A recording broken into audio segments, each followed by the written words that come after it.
seen Maharaj's videos, all the training center boys, they know Maharaj is not a new person. We've been introduced to Maharaj so much by his videos, and today he is here with us. His Holiness Svayam Bhagavan Keshava Swami, who is my very good friend. In fact, many of you must be knowing whatever slides I was using previously, notes, Maharaj used to send me everything almost 10 years ago. So it's by his inspiration that we started this training center for students. Let us welcome Maharaj by the chanting of the holy name. Hare Krishna, Krishna Krishna, Hare Hare, Hare Rama, Rama Rama, Hare Hare. And also with us we have a very great Sankirtan leader, Valmiki Prabhu from Slovakia. You heard his chanting. When I was coming in, I was feeling the building was shaking. So let us welcome Valmiki Prabhu together by chanting the holy name. Hare Krishna, Krishna Krishna, Hare Hare, Hare Rama, Rama Rama, Hare Hare. So we thank all of you for coming. We have our temple leaders, His Grace Sri Varma Prabhu, His Grace Rukma Prabhu, and all of you. Thank you very much for honoring us and coming to hear Maharaj. Today Maharaj is going to be speaking about how to give up mediocrity in spiritual practice. How to go deeper in spiritual practice. So it's a very important instruction. We'll have more students coming. We're kind of late. So Maharaj, thank you very much. His Holiness Svayam Bhagavan Keshava Swami Maharaja Ki! Hare Krishna everyone, so nice to see you. Should I begin with the kirtan or should we just go straight? Okay, we'll do a short rather. So yeah, really nice to be here again with everyone. So our topic for today is overcoming mediocrity. So we'll begin with the kirtan and then just the Jai Radha Madhava.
Yes, so today our topic, thank you everyone for coming, and it's wonderful to be here in Nairobi again. There's so much energy here, there's so much potential here, there's so much enthusiasm for spirituality here, so we're so happy to be part of it. And this evening we're talking about mediocrity. Put your hands up if in your life you would like to be mediocre. No one. Put your hands up if you feel sometimes you become a bit mediocre. Sometimes, all the time. Sometimes we become mediocre. No one wants to be mediocre. Everyone wants to be thriving, achieving their potential, doing the most they can. But somehow or other in life, we end up becoming very mediocre. I'm going to do something at the beginning of this talk which is a little bit unconventional, but I think you will learn a lot from this, okay? What I need is about 14 students to come up here. Any of you, like all of you at the front, so you guys will come. Yeah, come on, don't be shy. I need 14, and maybe the ladies, we can have like 8 ladies here. Anyone, you can stand up, don't be shy. Don't worry, I won't make you do anything embarrassing. But it's an experiment. There we have one brave soul. We need another 7. We need 8. Yeah? Some more? Please come. Don't be shy. Don't be shy. It's nothing too dangerous.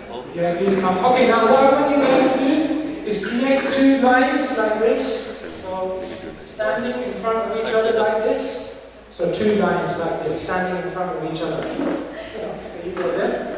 And some of you come here and stand this way. You come? Yeah, and stand this way. Yes. So you're opposite one person. Can you do that? Yes. So we need another line like this, opposite you. So yeah, like that. And then, yeah, come. Some more. We need more. Yeah, come. No worries. 3. And some more. Okay, we have 8 ladies. Okay, good. Give them a round of applause. Okay, so what we're going to do, I'm actually going to answer. Well, I'm not going to answer. I'm going to try. I'm going to try and show you many key lessons of spiritual life through this experiment. Those who are participating in this experiment, don't just do the experiment, but think about what you can learn about spiritual life from this experiment. And all of you who are watching, you also watch and observe. Because later on I'm going to ask you a question, okay? So just so you need to be about as much as apart these guys are, yeah? And just make sure you have enough space in the partner in front of you. Okay, everyone good. Okay, good. So I'm going to shout out different numbers, and when I shout out a number, I want you to do something with your partner. So for example, if I, just let me be here 1 second. So we're partners. If I say 1, I want you to do this. Simple enough? 1. Okay, good. 1. Okay, good. You are no longer mediocre. Now you're going into high lows. Okay, now if I say 2, what I want you to do is just go down and touch your toes like this. Okay? 2. 1. 2. 2. 1. Okay, good. Even better. You guys are really good. Okay, good. So now if I say 3, then what I want you to do is jump up like this. Okay? 2. 3. 2. 1. Okay, good. Good. Very good. Very good. Give them a round of applause. They're doing good, aren't they? Oh, there's one more. If I say 4, then what I want you to do is go like this. But you gotta swing on your heel like this. Can you swing on your heel? You have to swing on your heel. Yeah? See that? I'm teaching you some new moves. You can use them in kirtan. Okay, so that's if I say 4, right? Okay, 3, 2, 4. Okay, good. Okay, so are you ready now? No, that's just the start. Okay, now we're going to go, and I'm going to go quicker and quicker. While you're watching them, see what you can learn from this about spiritual. See if there's any lessons you can learn. Okay? So, ready, steady, go. 1, 2, 3, 1, 2, 3, 4, 3, 1, 2, 3. Get your composure. Let's see if you can do better. Yeah?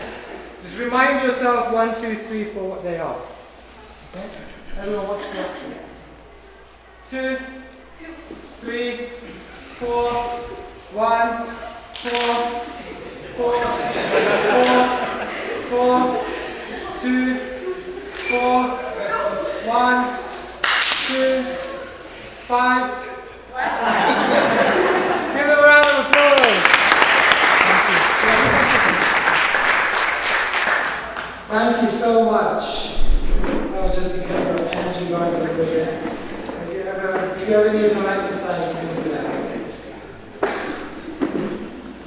Now let me ask you the question.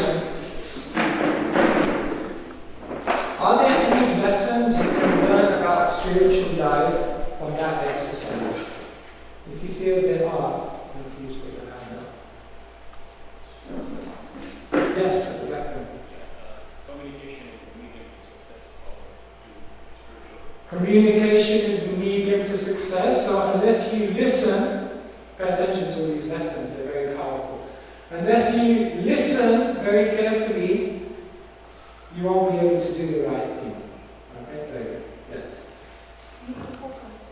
You need to focus, yeah. Anything in life, if you want to be successful, you have to stop thinking about so many other things and you have to focus on the task which is at hand, because if you are distracted, then you'll make mistakes and you'll go astray from your path, right? Some people think we live in the age of weapons of mass destruction, but I say we live in the age of weapons of mass distraction, right? So you have to avoid distraction. Yes, at the back. Basically, things get a bit harder and challenging with time. I didn't catch it. I'm saying things get a bit harder and challenging with time. The challenge gets harder with time? Yes. Yes. With time, sometimes you think things actually will become easier. But sometimes with time, things become harder. Why do they become harder with time? From what I saw in front of confusion. Confusion. Yes. Okay. So, that's another point as well. When other people are making mistakes, then there's a good chance that you may also make mistakes because you're close to them. And we tend to copy each other. So other people's confusion can create confusion in you. Yeah? Good. You need to be flexible. Are you talking physically or? Yeah, you need to be flexible. At any moment, I could say 1, 4, 3. So in spiritual life, you have to always be flexible because the world is always changing. Situations are always changing. And if you don't change and be responsive, then you'll lose the game. Yeah. Teamwork and association will help you. Yeah, teamwork and association will help you. Did you find that any of your partner put you off? Did you find that any of your partners helped you? Sometimes they help you. If they're doing the right thing, then you kind of, by doing it together, you can inspire each other. Yeah, very good. Yes? Yes? Because we listen doesn't mean that we necessarily can process that, because everything takes practice. If you had asked them to do it for a few more weeks, maybe they would have been a bit more up to your request. So to become good at something requires practice. It's not just that you listen to it, even if it's something which is very, very simple. Wasn't it very, very simple, the task I gave to them? But even though it's very, very simple, to process that requires time. They once asked Tiger Woods, you know Tiger Woods, the golfer? They asked him, what's your secret to success? He said 3 things. Practice, practice, practice. You have to practice. Abhyas. In Sanskrit, this is known as abhyas. So yes, without practice, even simple things are not always easy to do. Very good. Anyone else? Yes? Need someone to identify and point out the mistakes that we You need someone to identify and point out the mistakes that you make. Yeah. Maybe we were doing something wrong and we just keep doing it wrong unless someone comes in and gives you feedback. Is it easy to take feedback from others? Not always easy, right? Because it hurts the ego. But if you have feedback, then maybe you can save yourself a lot of problems. Thank you. Very good. Yes? Take a decision on the right time. Take your decision on the right time. Yeah, don't try to... Every decision has a timeline. So it's not just about making the right decision, but it's making the right decision at the right time. So if you try to second guess what I'm going to say next, or like that, or if you take the decision too late, then the next one will be too close. So yeah, decision timing is important. Thank you. Yeah. It was fun. It was fun. Yeah, spiritual life is fun. And it's not meant to be just like dry rules, regulations. It's actually meant to be energizing. Sometimes people think spiritual life sucks my energy. Feel like that sometimes? I have to wake up again. I have to do my 16 rounds or however many rounds again. I have to read again. We think it's sucking our energy, but actually it's supposed to be fun if you do it in the right way, in the right consciousness. Good point. Yes? Own up to your mistakes and be ready to learn. Yeah, if you make a mistake, don't worry. Just carry on. If you make one mistake and you think, oh, I made one mistake, let me just retire. No. Make one mistake, but you can get back into the swing of things if you just own up and carry on. Very good. Yes. Develop good routines, habits. Develop good routines and habits. How did you learn that from the exercise? I think what I notice is that the times of people were thinking too much, then it becomes difficult. But from a habit of just following and having faith in what you're hearing without thinking, then it becomes easier to do it day in, day out. That's very interesting. So following habits, I think, probably Very good. even in spiritual practice. Sometimes we can try, and I'll just a side point to that, sometimes we can also overthink. We just try to overthink things when actually it's very, very simple. Just do it, and build a habit, build a routine. Yes. Sometimes when you're giving and giving, but then never because you're doing it and your partner is there, so you develop a friendship, and then you just stop helping them, and you realize that you actually did better. Yeah. So you copy your partner and you both failing and you fail together happily.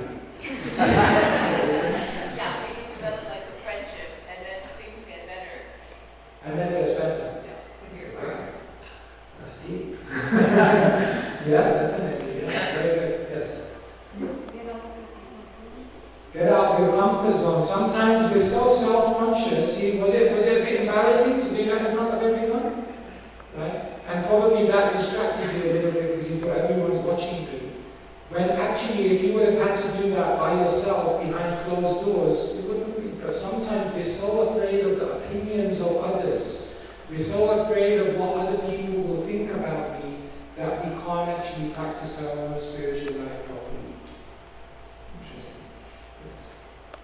Spiritual life is up and down, like the way you up and down. Oh, yeah, spiritual life is full of ups and downs and twists and turns. And just sometimes people think, oh, I became spiritual. Why did all my problems disappear? I thought once you become spiritual, all the problems go away. That's when the problems really start.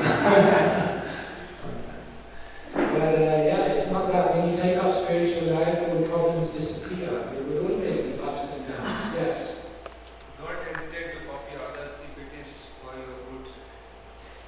Yeah, don't hesitate to copy others if it's for your good. That reminds me of a story. One CEO, once he got all the sales executives together and he said to all of them, put your hand up if you know who is the most successful salesperson in this company.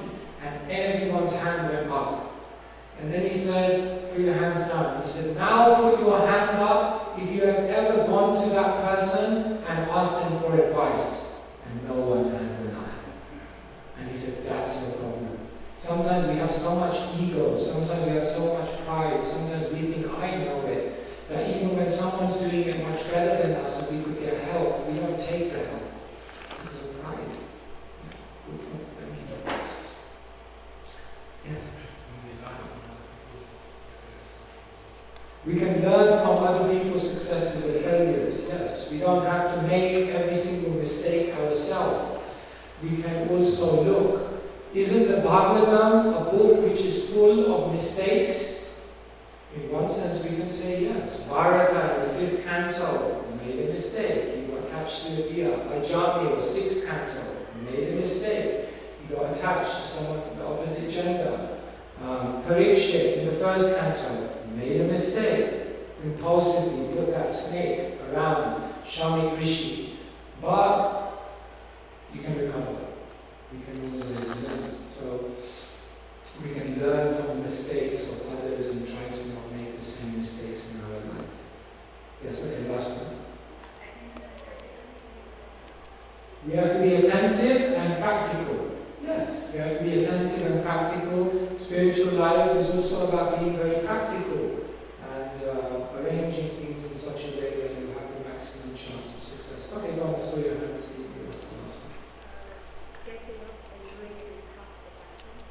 Getting up and doing it is half the battle. Yeah, getting off that chair, coming up here. That was the hardest bit. If I asked you what was the hardest bit of the exercise, maybe it was making that decision to get up and come here in the first place. I could see everyone was a little bit reluctant. But spiritual life is also like that. The beginning is always the hardest. When the alarm clock goes off, hard. Once a devotee said to me, you know the distance between the material world and the spiritual world? I said, no. He said, the distance between the material world and the spiritual world is the distance between your sleeping bag and the bathroom when that alarm goes off. If you can make that journey, you can make that journey, no problem. But it's a hard journey to make because the beginning is always the hardest. But once you start, is it hard to sometimes open a book and read?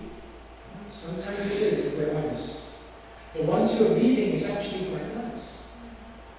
So the beginning is always the hardest. We have to put some energy. Once you've done that, then the momentum is growing. Yeah. Okay, we're going to this. Don't cry too much for your own mistakes. Help yourself instead.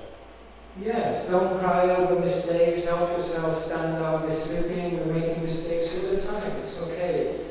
Every mistake is the pillar, every failure is the pillar of success. Very good, yes.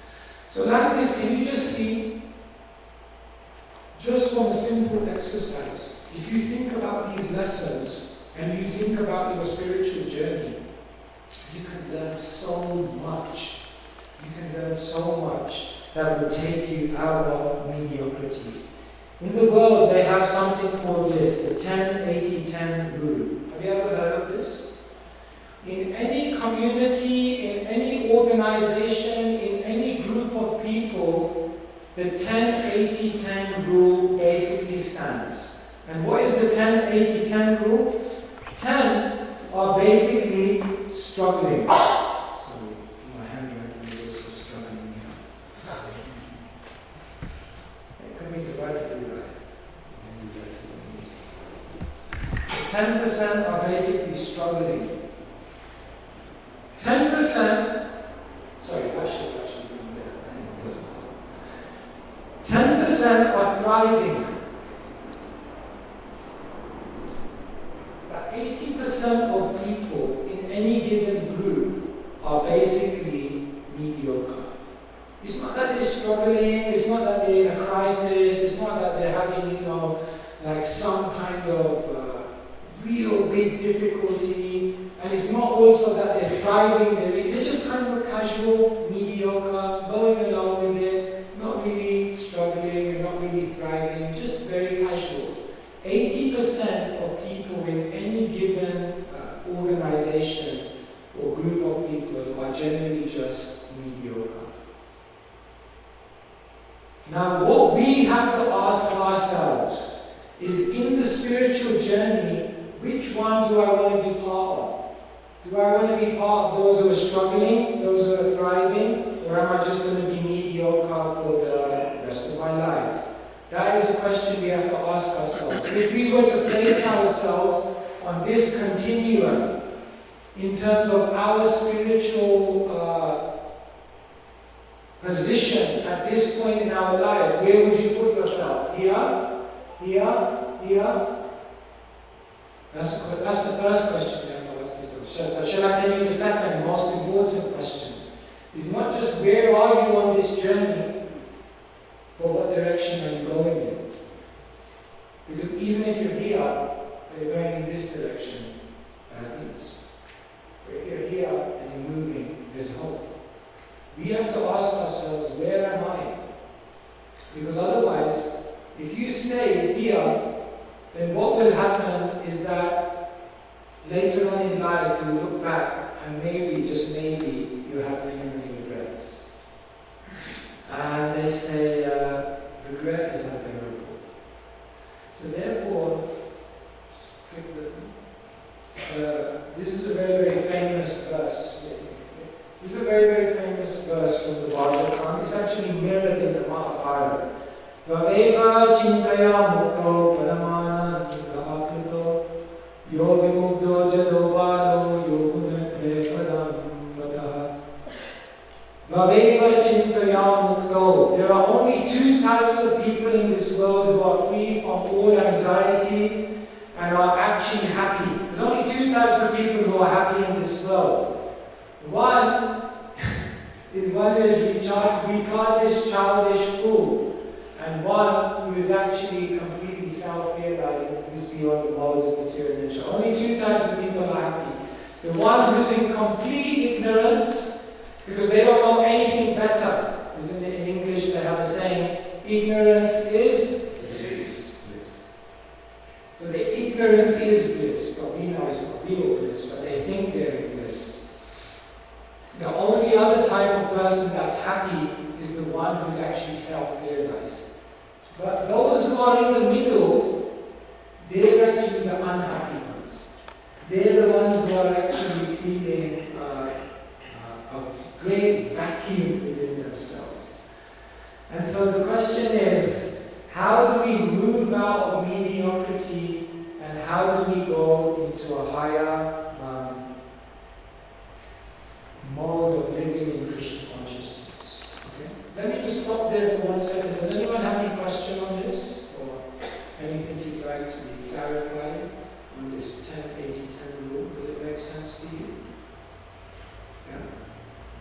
Anyone want to ask anything on this? Yes? Is the 10-80-10 rule equivalent to the Pareto rule? I don't know that rule. Can you tell me what that rule is? 80-20. Oh, the 80-20 rule. 20% of life is what happens to you and 80% is how you react to it. Not exactly, but that's also a very important rule of life. Yeah, we say 20% of life is what happens to you. It's your situation, your karma, your the various circumstances that you find yourself in. And some people, they think that then determines their life. Oh, I didn't have this opportunity, or I was surrounded by this difficulty, or I was facing this challenge, and therefore my life is defined. But that's only 20% of your life. The 80-20 rule tells us that 80% is how you react to it, how you respond to it, how you then, in that situation, elevate yourself from it. So that's a very important rule to help us understand that we can move wherever we want to move. Sometimes we think in life that our situation is already determined. It's going to be what it's going to be, and I'm powerless. No. At any point on this journey, you can decide where you want to move. It's up to you. We always have the power to design our destiny. It doesn't matter how far along the continuum you are or how stuck you feel you are. Thank you. Yes? Yeah. Maharaj,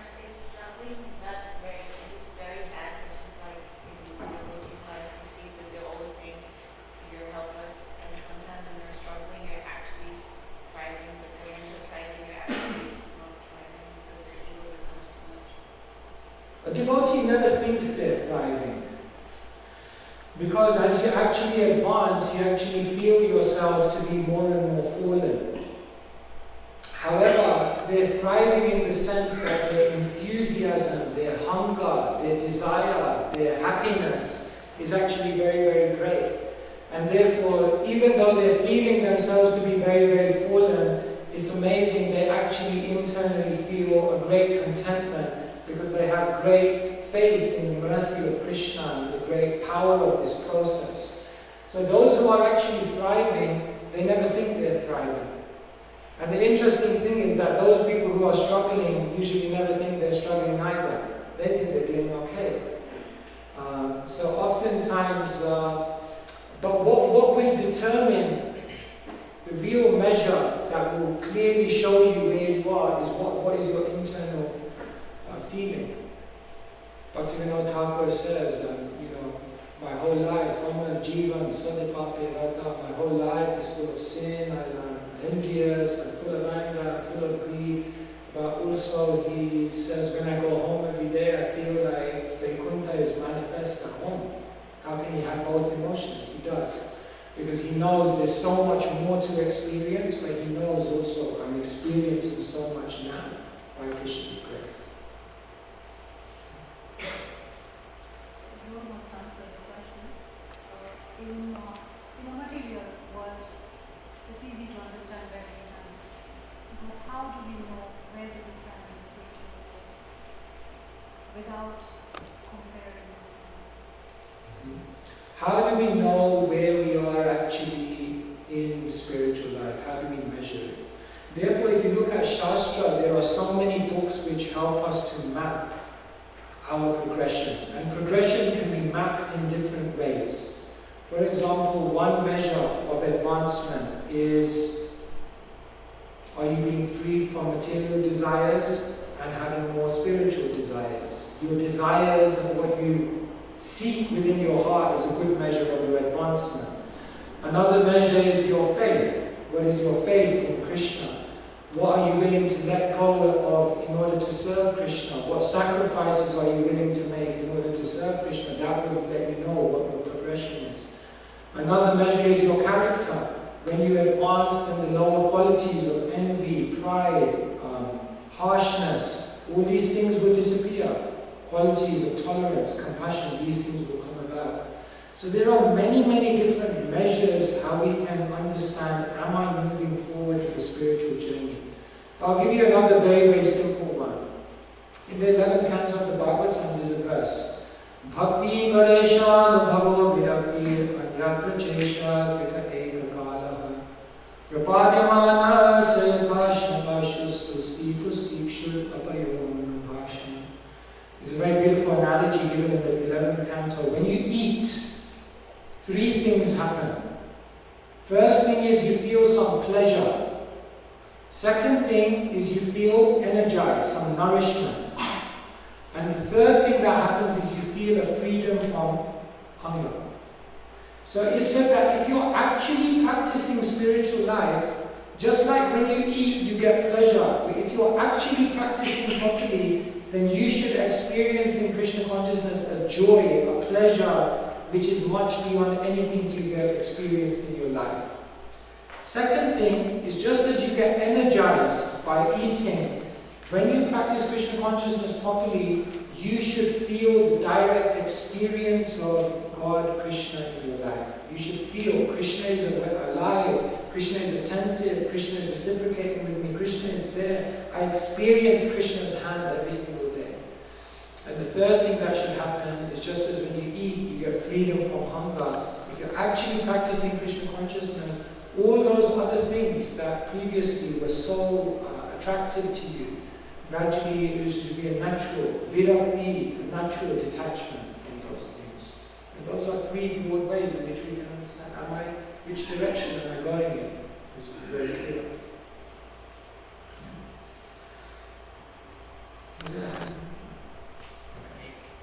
Oh, yeah, yes.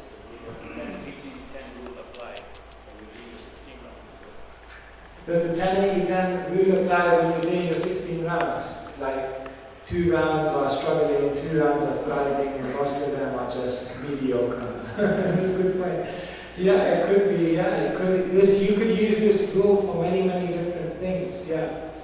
And that's true, that usually happens, you know. Like, most of the time we're just mediocre, we're casual. We're not bad spiritual practitioners, we're just casual. We're not really giving our heart, we're not really investing the entirety of ourselves into it, but we're just going through the motions. So let me ask you another question then. What do you think is the difference between someone who has enthusiasm and taste in their spiritual journey and one who becomes lazy and bored in their spiritual journey? What do you think is the difference? What differentiates the two people?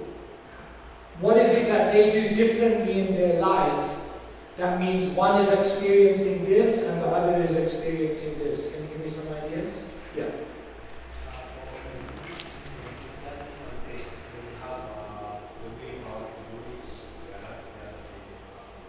Okay. So here there is discipline and willpower. Here there is a lack of discipline and willpower. No consistency. Yeah, no consistency. That's an important point. Yeah, good. What else? Hunger to advance. Hunger. Hunger to advance forward. Yeah, that's similar to willpower and discipline, and you can put in the same line, hunger, discipline and hunger. They really want to. Yes, what else? Come on, so many things. Yes. There's more purity and sincerity. But why is there more purity? What creates that purity? What do these people, all of you have seen enthusiastic devotees who have taste? Have you? And all of you have seen devotees who are a bit lazy and bored? What's the difference? Why is one like that and the other one like that? Yes? We have thriving, then we have struggling. Yes, these ones are thriving, these ones are struggling, or these ones are mediocre. But my question is why? What do these people do differently? We need to know this, because otherwise we don't know how do we judge ourselves. We need to diagnose why we're in one or the other. Yeah. Enthusiasm and taste is when you're feeling more Krishna consciousness, you're connecting. And the laziness and boredom is when you're not able to connect, but you're trying to connect. So Okay, and the next question will be, why are they able to connect? Are they the chosen ones that just get the connection and the other ones are not the chosen ones? I want to get to the root of the problem. Yes. Okay, so these people have very good, strong association, whereas these people are probably associating with enthusiastic people who have taste, whereas these people are probably associating with lazy people who are bored. Thank you. Yes. Sadhana is strong, so that's similar to the first one. They have discipline and hunger, and they're regular in their spiritual practices, whereas the other one is not. Yes? I think the most important thing is the practice. You practice your sadhana, then you definitely go wake up from your laziness. Yeah. So same thing here. It's a discipline and a daily application to sadhana. Okay, yeah. What else? Yes. So then, since people are consistent with their spiritual practice, and the lazy ones are not consistent. Yeah, so again, then, consistency. No, you can, that's the same one. Only if you come up with a unique one. I'm going to use another, because I've only got 8 rows here, 10 rows. I want unique ones, yes. Attention. Attention, okay. These people are very attentive and very conscious in what they're doing. It's one thing to do an activity, but it's another thing to do it consciously. Do you think you can chant 16 rounds unconsciously? Yes. No, no one has ever done that in their life. What are you talking about? Okay, yes, we must be conscious, must be present. Valmiki Prabhu, how are you so enthusiastic and have so much taste?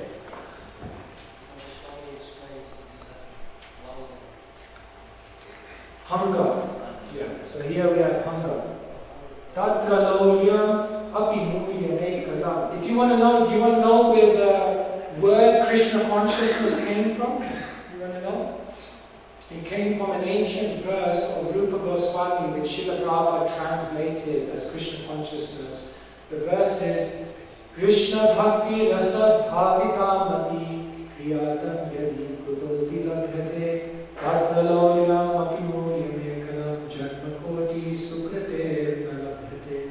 This is where the word Krishna consciousness actually comes from. Krishna bhakti rasa bhavita. This is the English translation of Krishna consciousness.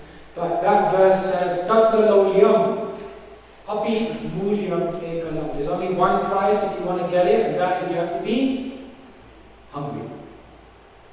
Yes, I'm going to look for different ones who haven't said anything. Yes? They try and avoid Vaishnava. Yes, very good. They are avoiding offense and they are sensitive to the people, sensitive to the Lord, sensitive to their spiritual practices, whereas lazy and bored people tend to be insensitive, disregard people, and commit a lot of offenses and make others unhappy, disinspire others in their journey. Then you know we're going on a downward spiral. Thank you. Yes? Enthusiasm makes things easy, and this one is so difficult. Enthusiasm makes things easy, and laziness makes it difficult to move. So my question to you is, how do we come out of that laziness? That's like being enthusiastic. They're enthusiastic because they're not lazy. And they're lazy because they're not enthusiastic. That's very good. Sometimes you have to say the audience. Very good. Thank you. Others? Yeah, oh yeah. Okay. Following the regulative principles. Following the regulative principles. Okay, yes. So we can say here, they strictly follow the process. I guess that's similar to attentive and conscious. Okay, we won't give you another line from that. We'll just say strict. Strict. Others? The enthusiastic people, they think about others, and on the other side, they really think about themselves. Okay, very good. That's a brilliant one. Thank you so much. So enthusiastic people are not just thinking about their own spiritual life. They're not just thinking about my rounds, my reading, my service, my trip to Vrindavan, my spiritual life. They're thinking also, how can we help others? How can we support and inspire and enthuse others? So if we're only thinking of ourselves, then we won't go very far in our taste. Because spiritual life is all about selflessness. How will you be able to selflessly serve Krishna if you can't selflessly serve those around you? So therefore, immediately, if we're constantly self-absorbed, then gradually life will become very boring. If we're thinking of others, it will become very wonderful. Very good. Yes? Wow, very good. Go on to the next one. The attitude of gratitude. You want to say something more about that? Or you get an answer? So those with enthusiasm are grateful, and we find them more grateful for the process, for the experience, and those that are lazy, those who are prone to laziness and boredom, are people who most of the time complain and find a lot of dissatisfaction. Their attitude is negative. This is a very, very beautiful point. Gratitude, if you're not grateful for everything that's happened in your life so far, if you're not grateful for everything that's been given to you, if you're not grateful for all the mercy that God has given you already, why will you get more? First you have to appreciate what you have, and then you can get more. Therefore, gratitude is like digestion. imagine you eat, you put so much food in your mouth, but unless you digest it, neither you can get energized by it, neither you can free up space to eat more. So gratitude is like digestion. Even if you've got so many things in your life, if you don't have the digestion of gratitude, neither you will feel the benefit of those things in your life, and neither you will free enough space in your life to receive more. So if you want to appreciate and receive more, you have to be grateful, because that's like digestion. And therefore, yes, gratitude. In Sanskrit, the word for gratitude is krita gya. Gya means to know, and krita means what has been done. So gratitude in Sanskrit literally means to know what has been done for you. That is very, very important. Yes, I'm just thinking about Prabhupada, as an example. So when he was so successful, because he was pure, everything he wants to do for Krishna pleasure. So one who is enthusiastic and has taste is pure, they want to do everything for Krishna's pleasure. How do we become like that? If you are strictly follow instructions from our spiritualists. Okay, so that is also a very good point. Let's put that one on. Those who are enthusiastic and have taste, they have a guide in their life who is actually representing God and helping them move towards that experience. But generally, those who are lazy and bored are independent, and they don't really have a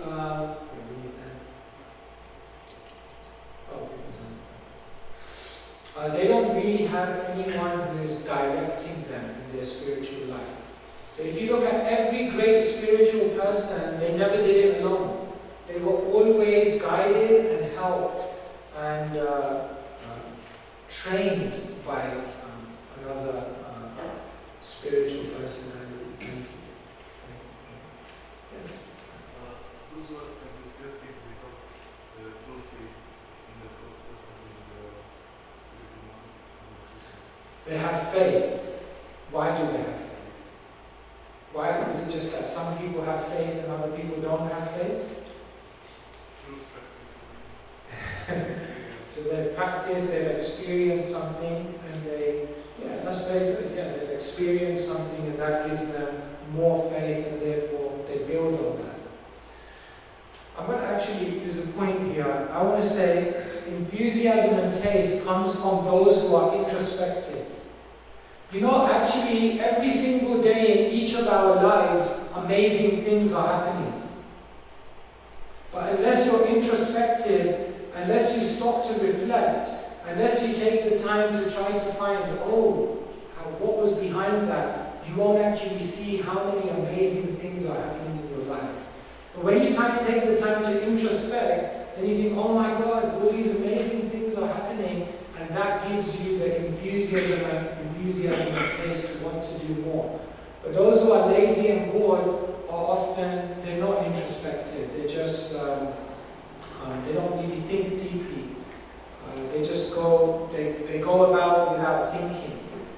And therefore they don't see divinity in their life. And therefore they don't feel that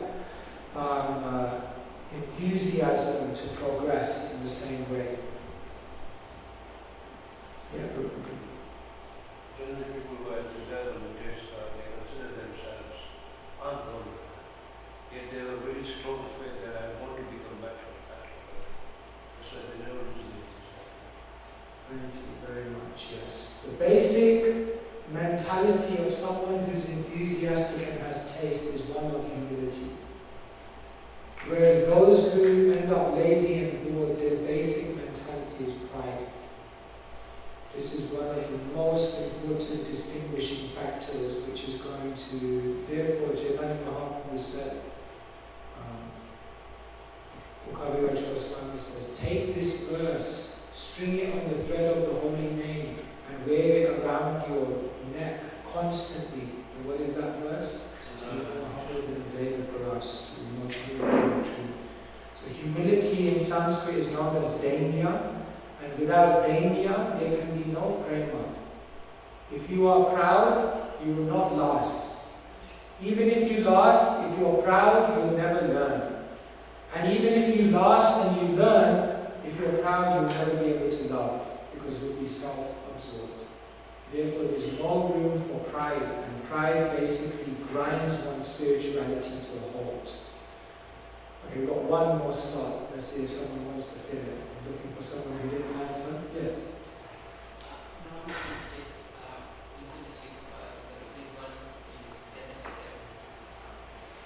One, the enthusiastic person is inquisitive. Very good point, yes. This person is constantly inquisitive. But the person here thinks they know it all. If we come into a class and we think, oh God, I heard that story, you know that one, yeah, you could have said that in a time. No. You have to come in as open. It's linked to the previous one. If you're humble, you'll always be inquisitive because you'll feel there's so much more I need to do.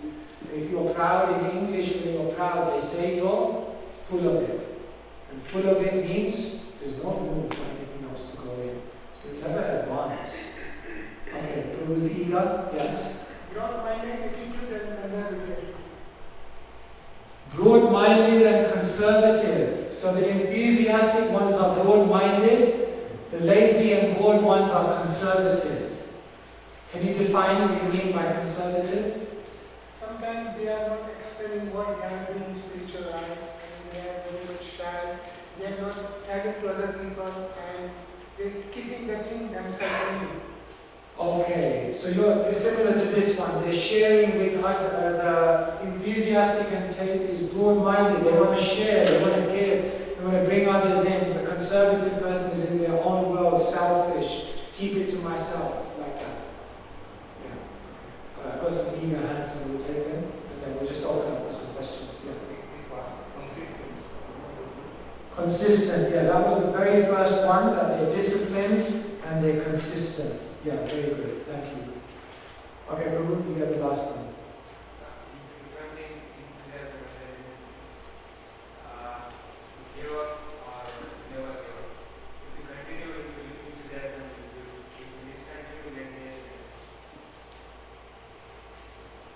So that's similar to consistency, not giving up. Yes. Yes. Very good. Oh, okay. Very good.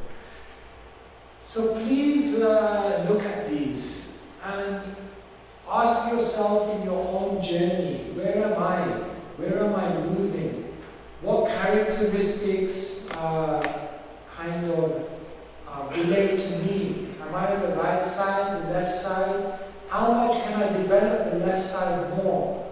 These are very, very important things to constantly remind ourselves about, because even if you're on the left side, it doesn't mean you will stay there. Spiritual life is constantly dynamic. So if you're not constantly staying there, there's a good chance you'll go to the other side.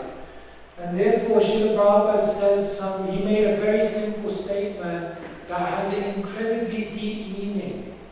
And he said, Krishna consciousness, he said, advancement. Let's see if you can complete the sentence.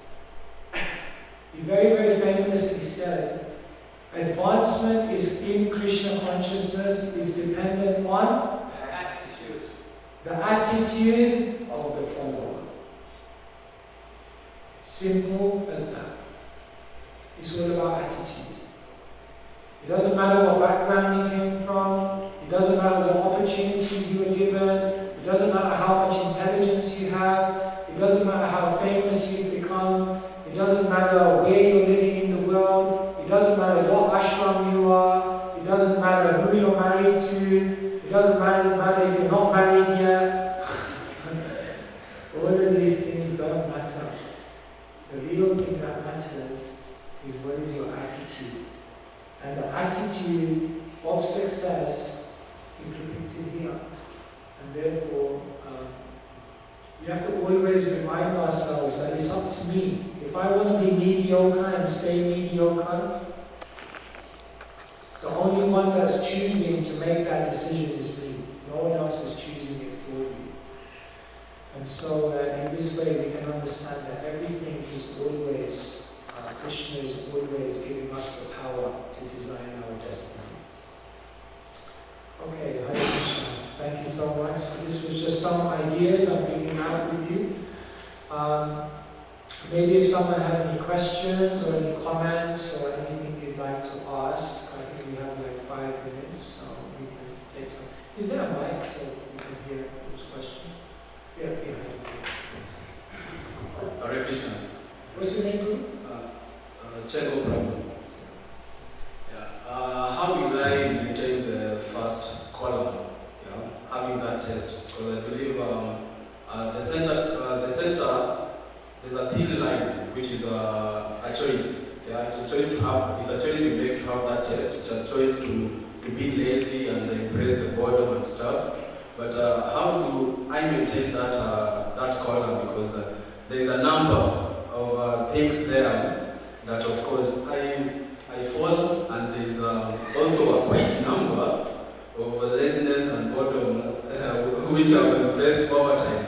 Yeah. So how will I try at least, because it's an up and down situation, yeah, on the first column, how will I try and embrace it and maintain it?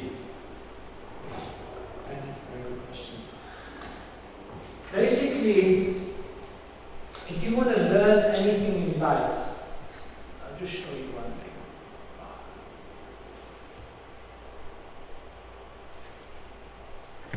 If you want to learn anything in life, it usually goes through 4 stages, okay?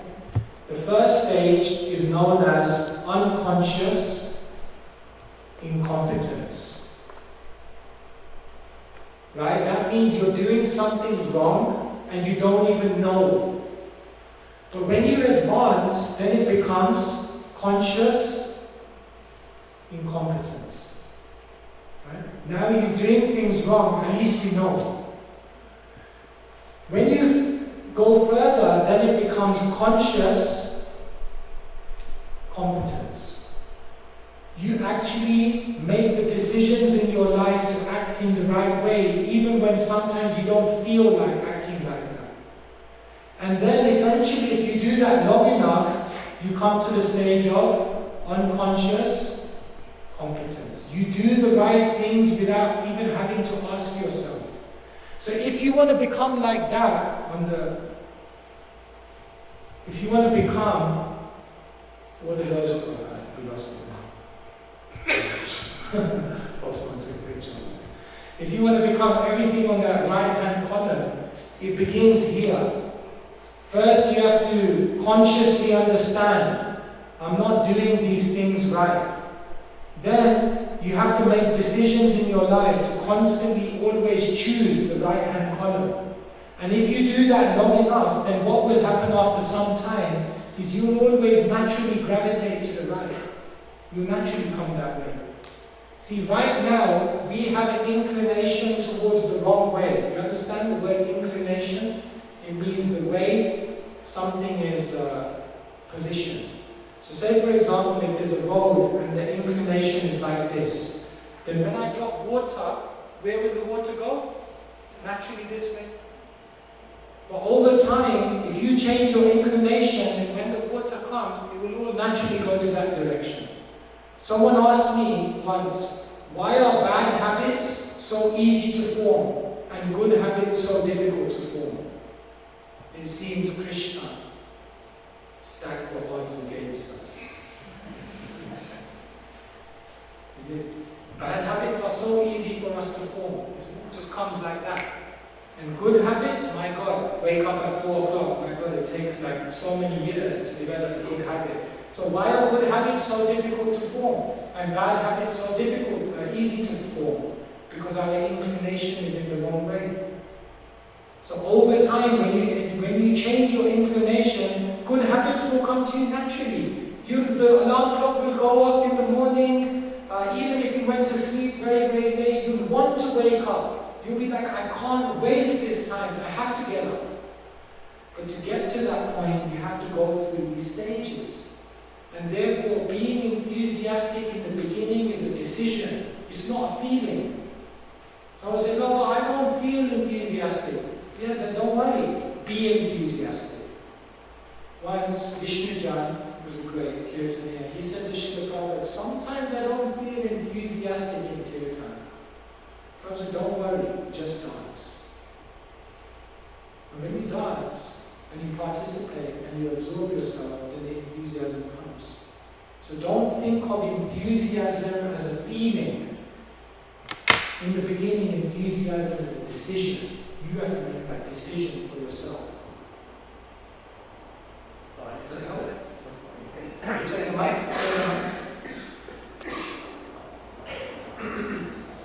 Are you saying that you can act the part without feeling it? Or like, Am I saying you can act the part without feeling it? Like fake it and then... Yes. We have a saying in spiritual life,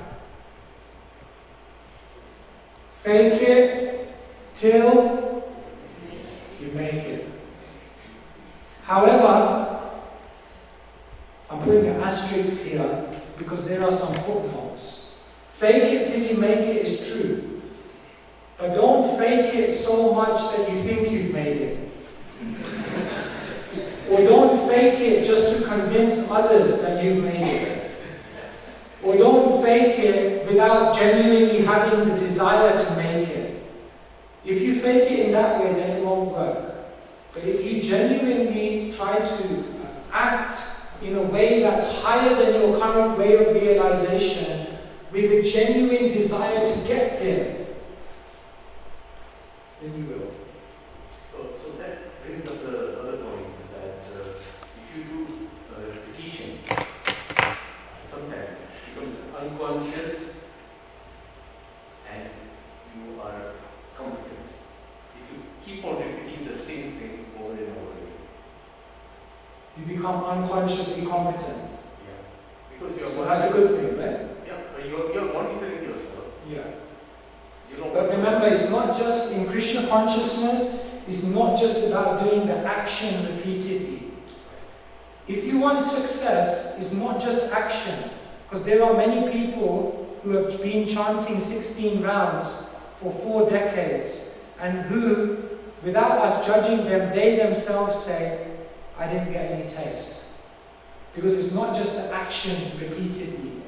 If you want success, you need action plus attention plus intention. That's the complete circle. Simply doing the action again and again is not enough. But you just said, if you don't feel it, if you don't just do it, yes. But we have to also be investing time and energy into these things. Otherwise, we will become a Krishna conscious mechanical robot.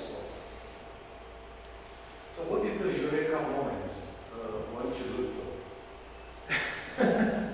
What is the eureka moment one should look for? The eureka, which eureka moment? No, when you realize that you are there. A devotee never thinks they're there. Okay. It's one of the dichotomies of spiritual life, that actually when you're there, you don't think you're there.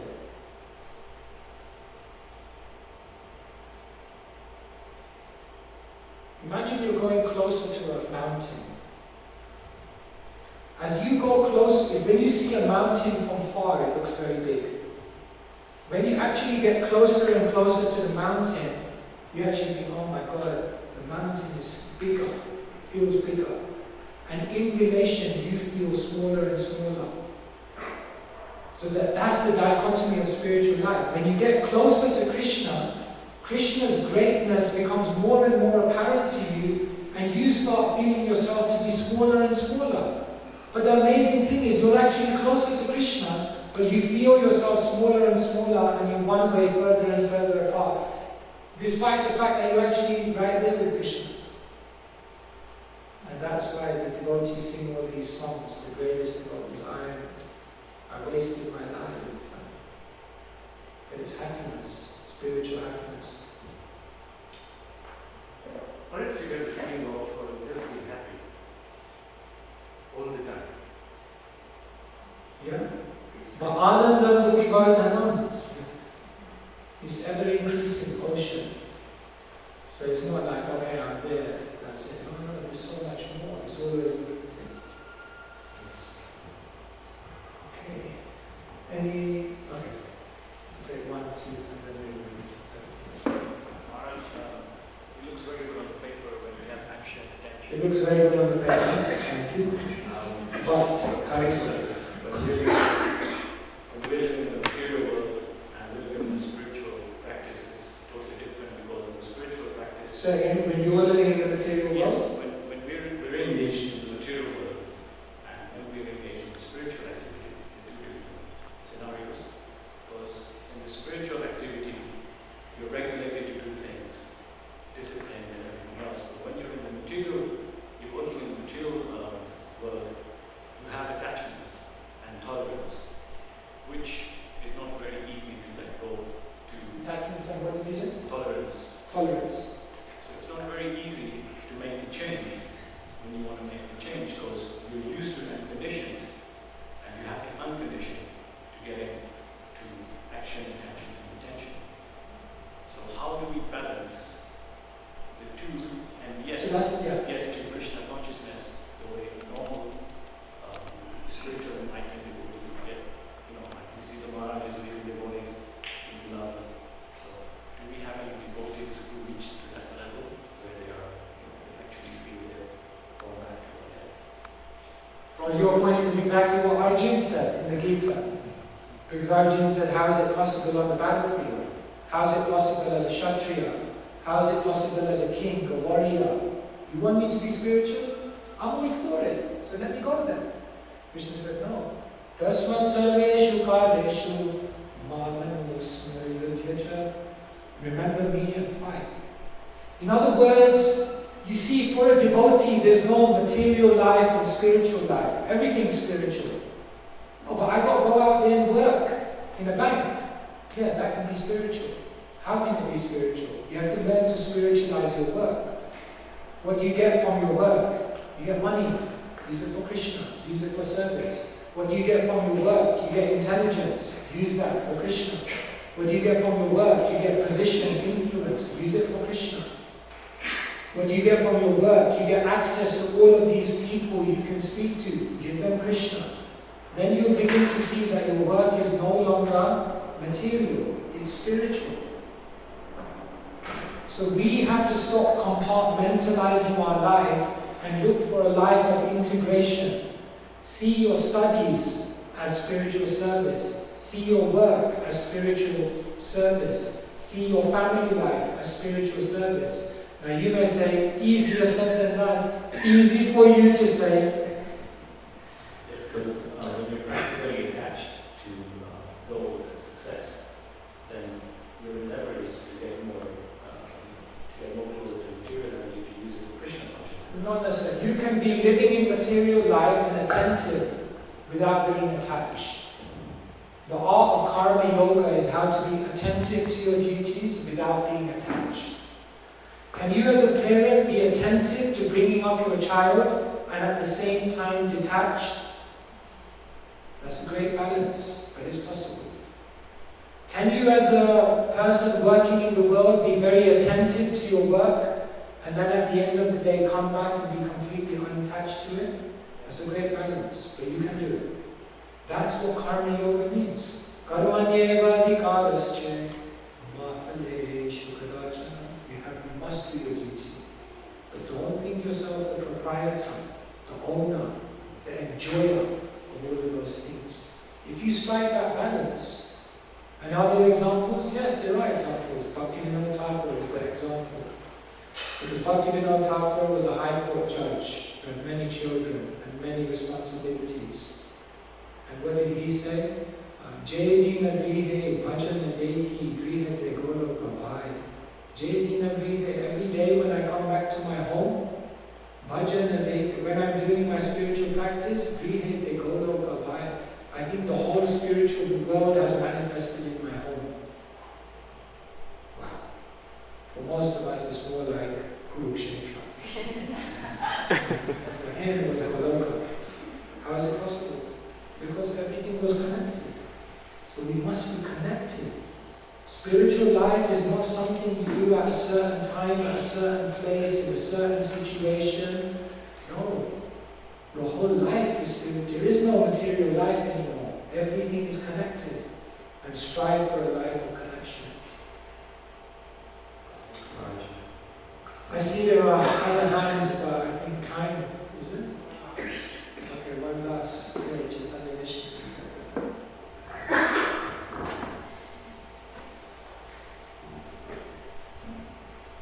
Hare Krishna. So, we've seen the points that you gave us in terms of enthusiasm and all of the points that we also described in terms of what we saw. But another fact is that devotees now have more access to information, right? And you also gave the point of how an environment can be conducive, like you gave the water drop example. So there seems to be a contradictory statement here, because we see or we've learned, let's say taking this one as an example, and no offense to our devotees who are there in the past, but a lot of devotees have practiced these principles, enthusiastic, devoted to the spiritual master, following the guidance and a lot of things that are on the left column. And over time we find so many devotees who left this one, gave up spiritual life. A lot of Prabhupada disciples will have various challenges, and everyone will have challenges in their life. And obviously that kills the enthusiasm. It kind of not makes them lazy, but in the sense that it deprives them of enthusiasm. It is as a positive negative. And so then you have the point where you're saying that the environment is also conducive, and we should, if we make the environment more conducive, then it makes it easier for us. But then it's again very contradictory, because then why did Krishna make the environment so not conducive for us? Because then it's like, if it was conducive, it's easier, and if it's not conducive, it's also can be taken positively. So it's like enthusiasm is always going to be, even laziness can be positive for spiritual life. It's not that it isn't, but it would again be on how we would be utilizing it. It wouldn't be that enthusiasm necessarily is a positive thing. It could also be negative if it's not done in the right way. I don't know. Okay, yeah. So I just respond to a few things. First thing is, you said that there were many devotees in the past who were doing all of those things on the enthusiasm column, but they're still there. True. But that doesn't mean those things are not good. It just means that along with those things, there has to also be other things. What I gave you was not an exhaustive list. So if you do all of those things, but for example, you may not take care of your physical, your emotional health, or you may fail to live in the mode of goodness or other things, then you can become weak. So we have to do that exercise and understand what are all the components of success. But just because they followed that and they let, it doesn't mean that those things are not powerful. Those things are powerful, but they have to be factored in with other things as well. Second point is, you said, why did Krishna create such an environment which is not conducive? Well, Krishna didn't create it, we created it. Because Giriraj Maharaj asked Srila Prabhupada, why did Krishna create the material world which is so entangling and complex? And Prabhupada said, because we wanted it. We wanted it. So Krishna, man proposes, God disposes.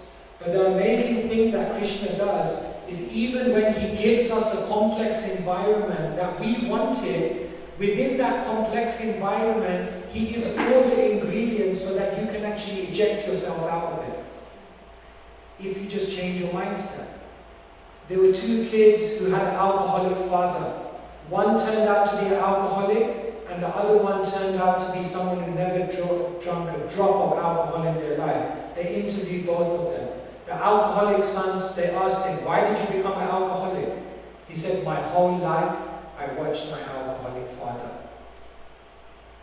They interviewed the other son, who never drank one drop of alcohol. They said, why did you not touch alcohol? He said, my whole life I watched my alcoholic father. One person's vision led them to a certain conclusion, and another person's vision led them in the same situation to come to a different conclusion. So therefore, every environment is pregnant, has the potentiality to catapult you to another level of realization. What is uncontrolled conducive environment, an environment where there's challenges. But then if you have such a comfortable environment, are you telling me you would be flying? So what is it in unconducive? It's all dependent. We don't see the world as it is. We see the world as we are. So therefore it's all about vision. So Krishna he's never going to snooker you. He's never going to put you in a situation where you're going to be at a loss. In every single situation, he's creating opportunities. But we have to learn. Some people see problems in every opportunity. And other people see opportunities in every single problem.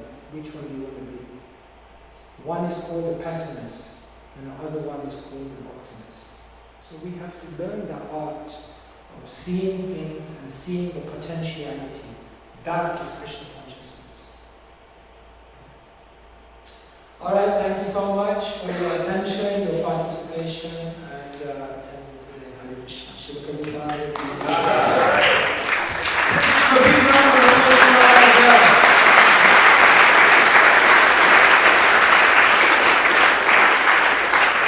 Thank you very much. Session. Maharaj is giving class tomorrow at the temple from 7 p.m. and all of you are invited. Maharaj is here for a few days. If you want to see him, meet him, get to have a one-to-one conversation with him, you can see Brian. Brian can stand up. You can get an appointment with Brian, and Brian will tell you what time Maharaj will be available. And in the future, His Holiness Keshava Swami is going to be a spiritual master, an initiating guru. This is my desire for whoever is a student of the training center.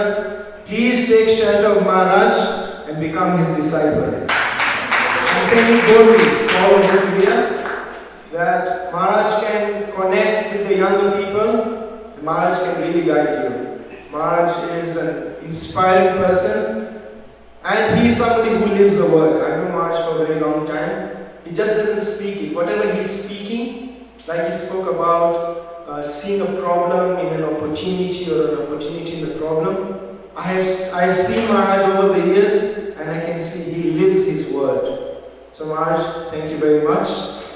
And Maharaj mentioned 2 or 3 times in his slide about hunger.